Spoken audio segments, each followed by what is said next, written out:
খেতেও কিন্তু ভীষণ ভালো লাগে। তোমাদের ঈদ স্পেশাল রেসিপি কেমন লাগলো কমেন্টে জানাতে ভুলবে না বন্ধুরা। আজকের রেসিপি এখানেই। নমস্কার বন্ধুরা, স্বর্ণলতা রান্নাঘরে স্বাগত জানিয়ে শুরু করছি আবারও একটি নতুন রেসিপি। আর আজ তোমাদের বানিয়ে ঈদ স্পেশাল সেমই রেসিপি, মানে সেমইয়ের পায়েস রেসিপি। প্রথম থেকে শেষ অবধি দেখার অনুরোধ রইল সকল বন্ধুদের কাছে। আশা করি তোমাদের খুব ভালো লাগবে। দেরি না করে চলো তাহলে শুরু করি আজকে সেমইয়ের পায়েস রেসিপি। তো যা যা উপকরণ লাগবে সব উপকরণ আমি এখানে নিয়েছি হাফ লিটার দুধ আর শুকনো ফল নিয়েছি। তার মধ্যে রয়েছে কিশমিশ, কাজু। ফ্লেভারটা যাতে ভালো আসে তার জন্য নিয়েছি এলাচ 4টে। এদিকে আমি উনুনটা ধরিয়ে কড়া গরম করে নিয়েছি। কড়াই দিয়ে দেবো সাদা তেল, এর পরিবর্তে তোমরা ঘিও দিতে পারো। তেল গরম হয়ে গেলে দিয়ে দেবো সেমাইগুলো। ভালোভাবে ভেজে নিতে হবে।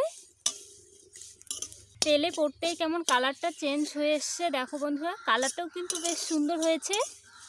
তো বন্ধুরা আমার সিমুই ভাজা হয়ে গেছে, নামিয়ে নেব এই প্লেটে। কত সুন্দর কালার হয়েছে।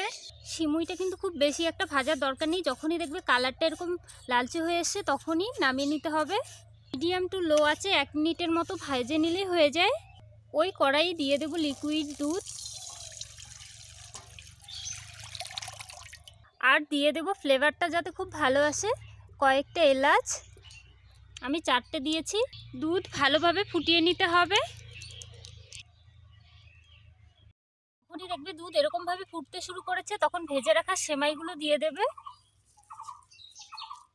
খুব ভালোভাবে মিশিয়ে নিতে হবে। হাই আছে ফুটিয়ে নিতে হবে 4 থেকে 5 মিনিটের মতো। যখন দেখবে এরকম বকবক করে ফুটছে বুঝে নিতে হবে কাজু কিশমিশ দিয়ে দেওয়ার জন্য পারফেক্ট সময়।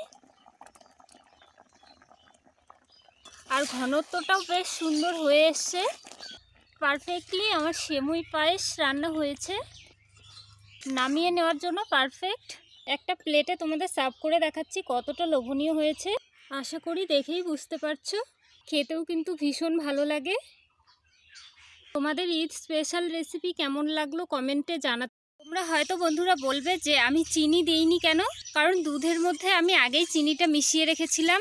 তো ভুলবে না বন্ধুরা। আজকের রেসিপি এখানেই শেষ করছি, আবারও দেখা হবে নেক্সট রেসিপিতে। ততক্ষণে আমার সকল বন্ধুরা ভালো থাকবে, সুস্থ থাকবে আর স্বর্ণলতা রান্নাঘরে প্রত্যেকটা এপিসোড দেখতে থাকবে।